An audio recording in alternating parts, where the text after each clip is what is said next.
Ayan, ito na yung buong pamilya ko mga kabayan. Pinsan, kapatid, pamangkin, lolo, lola, ayan, papa, mama ko. Ayan, ito po sila lahat. Galing pa kami ng bundok, malayo pa yung pinanggalingan. Nasa 6 na oras mga kabayan yung pinunta nila para makamunta dito sa Jensan para sa kasal ko bukas. Ito yung pamangkin ko, anak ng kapatid ko ito na lalaki. First time niya daw makapasok ng mall, kaya ipapasyal namin sa dito. Gusto niya daw sumaka yung hagdanan na umaakyat daw na automatic, yung escalator. Gunit lang ling ha. Dili man na magunsa o yan o. Ayan, o, diya lang ka ha. First time yung mga kabayan. Kasama ko yung lolo ko. Papasal ko siya dito sa may mall mga kabayan. Hi, hello po mga kabayan. So nandito kami ngayon sa SM City, dito sa General Santos. So kasama ko yung mga pamilya ko. Dumating sila kaninang tanghali. So ipapasyal namin sila dito sa loob mga kabayan. Kasi mayroon akong pamangkin na hindi pa siya nakapasok doon ng mall. Kasi kami mga taga-bundok mga kabayan. O taga-bundok, taga-bukid. Pag napunta kami sa mga city, yung mall talaga yung gusto naming puntahan. Dahil doon sa bundok sa amin, walang city kasi wala kasing mall doon. Kaya dito lang namin na-experience sa my city. Bayan, nandito kami sa loob ng mall ngayon. So, mayroon ditong taekwondo. Ayan, may taekwondo. Napakaraming tao dito sa SM. Ayan, dahil linggo ngayon, SM General Santos City. So hanapin pa namin mga kabayan yung... Hindi man na taekwondo ka, Muay Thai man. Muay Thai pala to. Muay Thai pala. Ha? Taekwondo di ay. Taekwondo nga. Taekwondo yan. Lolo ko pumunta pa dito sa Jensan para sa kasal ko. 6 na oras pa yung biyahe niya. Mga auntie ko, ninang. First time niya daw makapasok ng mall, kaya ipapasyal namin sa dito. Malaki ba yung mga tindahan dito, Leng? Malaki daw yung tindahan. Kaya ito daw yung unang makapasok sa mall mga kabayan kasi yung lugar kasi namin walang mall, nasa bundok kasi kami. Kaya kami mga taga-bundok, pag napunta kami dito sa city, pumapasyal kami ng mall. Mga pamilya ko mga kabayan, mga kapatid, pinsan, auntie, lolo, lola. Ayan, ito sila lahat oh. Papasyal kami dito sa SM ng Jensan. Yan, SM City. Yan. Ipapasok namin dito yung mga bata, maglalaro daw sila. Yan mga kabayan, anak ng pinsan ko. Ito, anak ko to. Magkasing edad lang sila. Yan, oh. Tingnan nyo yung reaksyon nila. Nakita. Palaruin namin sila dito. Yung anak ko tumatakbo. Oh, yun, si Amaya. Si Amaya. Ala. Grabe, parang nakawala talaga tong anak ko, kabayan. Oh, umiyak pa siya. Gusto na siya maglaro, umiyak na. Ayan na sila dito. Pasensya na kayo mga kabayan sa mga taga-bundok na gaya sa amin. Hulog, si Amaya. Mag-play.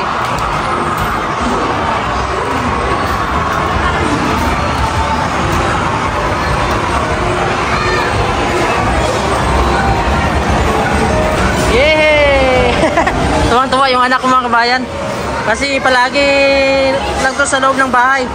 Ayan, pamangkin ko. Ashley. Saka yung anak ko. Pamangkin ko. Talo si mama. Galing.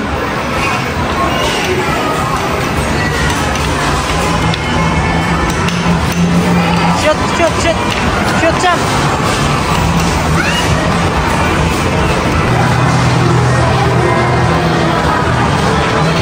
May candy.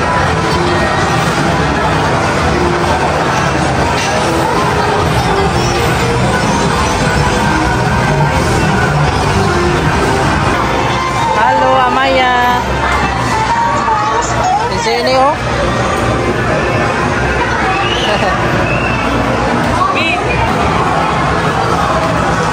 Si Amaya na po.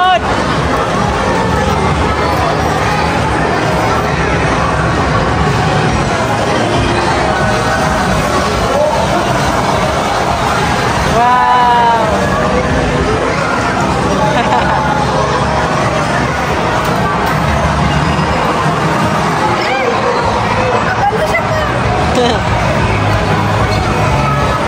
Amaya.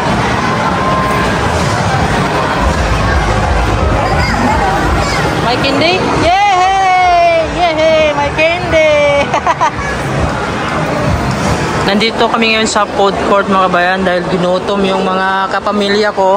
Papakainin namin sila dito. Ayun, nandun sila nakapwesto na. So doon kami kanina galing. Tapos mag-order kami ng pagkain dito sa food court, dito sa Casa Ilongga. Yan, kasama ko yung misis ko mag-order ng pagkain. Ito na yung mga kapamilya ko mga kabayan, kumakain na sila. Yan, papa ko, uncle ko, pinsan. Yan, ito mga pamangkin ko to. Yan. Nandyan na si Juan? Wala? Auntie ko to. Tapos ito mga pinsan. Ano kulang da? Basi may inom ka mo tubig ha? Tubig to ha?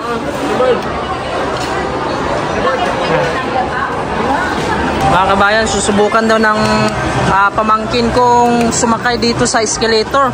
Kaso natatakot daw siyang sumakay. Iikot na lang daw siya sa kabila.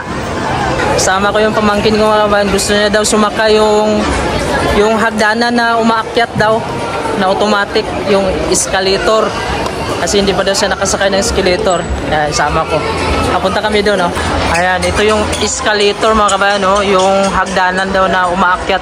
Gusto daw masubukan na aking pamangkin. I-try ko siya dito. Malimits.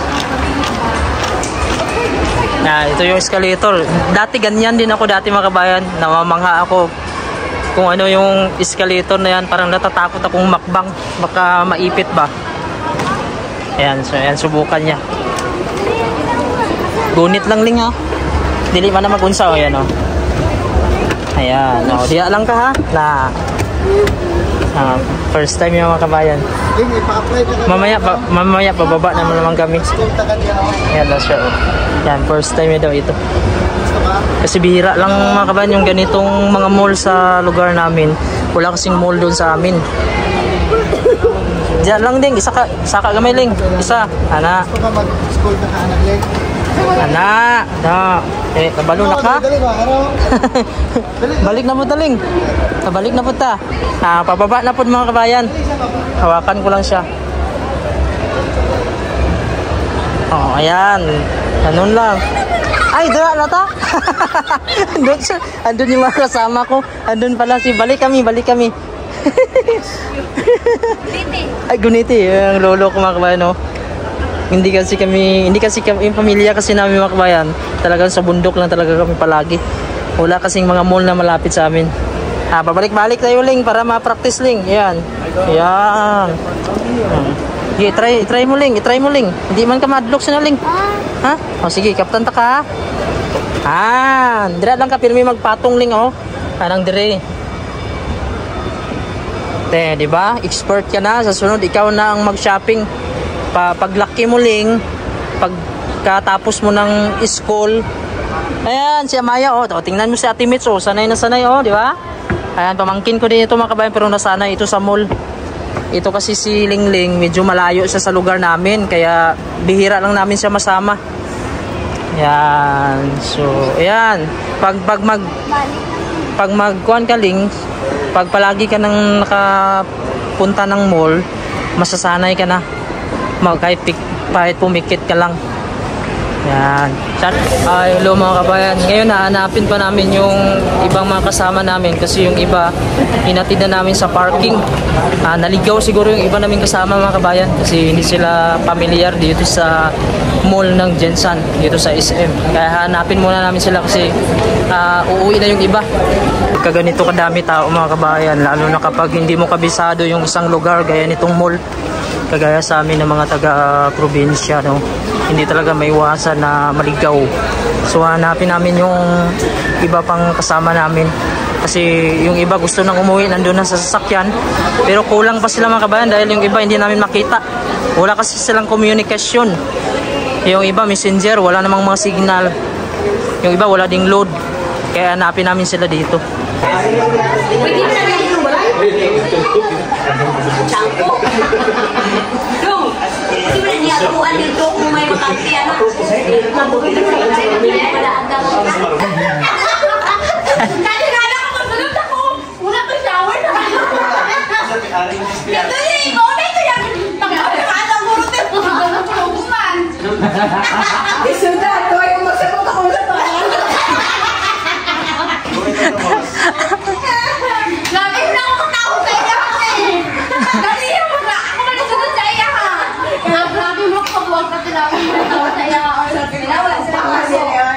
Ngayon nandito kami sa gilid ng daanan. Kaya kumakain kami.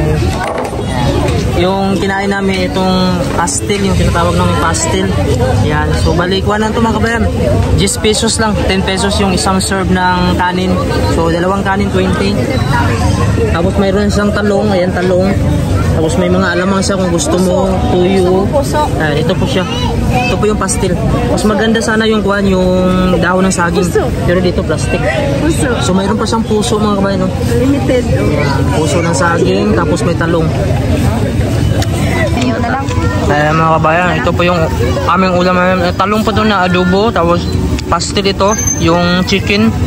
Ayaw na pagkaw. Tapos mayroon siyang mayroon siyang rice. So 10 pesos yung serve ng rice. So dalawang rice kinuha ko. Tapos mayroon pa siyang ito, pipino. Ayan, sulit na sulit yung 20 pesos mo, dalawang rice na. May tuyo suka pa oh. Tapos alamang. Mga kabayan, di ba lugi yung nagtitinda nito? Kasi ito 10 pesos lang to ma, di ba? 10 pesos lang to mga kabayan. Mayroon na siyang isang rice, mayroon siyang toppings na chicken, tinatawag naming pastel. Tapos mayroon pa siyang pipino, may adobo pa na talong. Tapos mayroon pa siyang itong guso. Yan. So mayroon pa siyang langka na hinalo dito. Ayun mga toppings oh, libre kang kumuha diyan kung hangga't gusto mo. So ito 10 pesos mga kabayan, di ba lugi yung titinda nito? Kasi yung talong oh, depende sa iyo kung ilan yung kukunin mo diyan. Yan dito pa lang mga kabayan, sa kanin pa lang mga kabayan, parang busog ka na nito. So yan 10 pesos. So makatatlo ka nito mga kabayan, 30 pesos.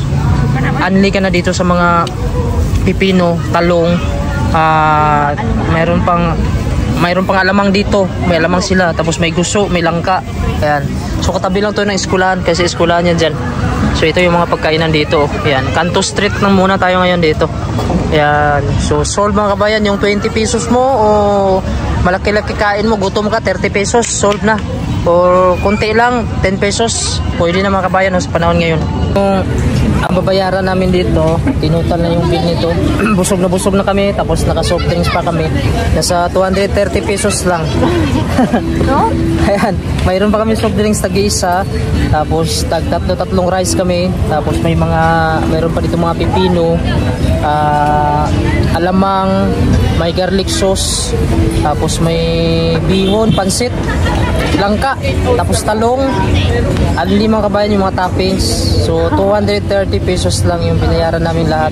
Busog na po siya. So 5 kami. Ayan, 5 kami dito. So 230 pesos. Haba ng kainan dito mga kabayan, mula doon tapos hanggang dito. Ayan mga kainan, napakahaba. Tapos mayroon din sila mga buko juice dito. May mga isaw din sila dyan, fishball. So iikot ko kayo dito mga kabayan, na ipapasal ko kayo dito. Kasi na-miss namin yung pagkain ganito na street food na gusto ni Mrs. kumain. Yan o. Kanto food lang to dito. So napakaraming tao ngayon dahil araw ng linggo. Tapos nasa sentro ito mga kabayan ng Jensen, sa malapit sa plaza. Ito may mga barbecue sila dito. Napakamura lang yung mga pagkain dito. Kaya may mga hotdog, isaw, ayan, manok, paa ng manok. Ayan, pwede ka mag-barbecue dito. Ayan, so ayan, maraming kumakain dito. Kasi masarap mga kabayan yung pastel. Malinamnam siya. Malasa. Ayan, napakarami dito mag-barbecue, pwede din. Maraming mga shake dito mga kabayan. Yung mga fresh na fruits, pwede ka magpa-shake gaya ng durian, apple, guyabano. Ayan.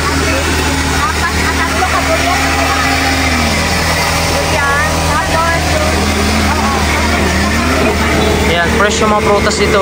Mayroong melon, mango, apple, orange. Yung masarap yung watermelon, tsaka durian. Yung flavor, tsaka mangga, at tsaka avocado. Ayun mga kabayan, ito na po yung durian shake. Ano siya ma? Dragon fruit. Dragon fruit shake. Ayun sa kuhan ko, kapatid ko ay kuhan durian din. Paborito na kanya namin yung durian kasi. Kano isa ma? 25. 25 pesos lang mga kabayan. Napakamura yung shake nila dito. 25 pesos. Mura lang. Akala ko mga kabayan nasa 70 or 80 pesos. 25 pesos lang. Ayan, so nandito kami sa gilid mga kabayan. Bali, maglalakad lang kami. Hindi na kami sasakay. Nandun yung hotel namin, malapit lang din dito sa may plaza na itong pinuntahan namin. Malapit ito sa plaza yung pinuntahan namin. So maglalakad lang kami mga kabayan habang umiinom itong shake para medyo malamig. Yung daanan dito, dito kami dadaan sa gilid lang. Yung hotel namin nandun lang sa unahan, tapos dyan sa harap yung mga kainan, no? So ito yung Pioneer Street mga kabayan dito sa Jensan. So kung may mga kababayan tayo dito nasa Jensan, shoutout sa inyo. Ayun, yung building na yan, no? EIE. So sa harap niya, ayan, Pioneer Street. Ayan. So dito kami mga kabayan magdadaan sa pedestrian lane. So yan yung ano ba yan? Park, no? Ayan, ito yung plaza ng Jensan, no? Ayan. So napakaganda siya, oh. Maraming gumagala dyan paggabi. Yan yung oval na tinatawag nito dito sa Jensan. Yan. So ito po yung Metro Jensan. Yan yung oval. Oval na tinatawag dito. Yan. So sa gilid niya may simbahan. Simbahan yung simbahan. Asan yung simbahan? Yun pala yung simbahan sa unahan. Ay, ito yung paligid natin, no? Medyo kukunti na lang yung tao kasi gabi na dito, alas 8. Doon yung marami kasi sa may kainan na yun. Ayan, ito po yung simbahan dito. Our Lady of Peace and Good Voyage, Paris. Yan, simbahan dito ng Catholic sa Jensan. Tapos yung harap niya, ito yung oval. Yan. Medyo nagkuha na yung mga tao. Nagsipagligpit. May event tayo, no?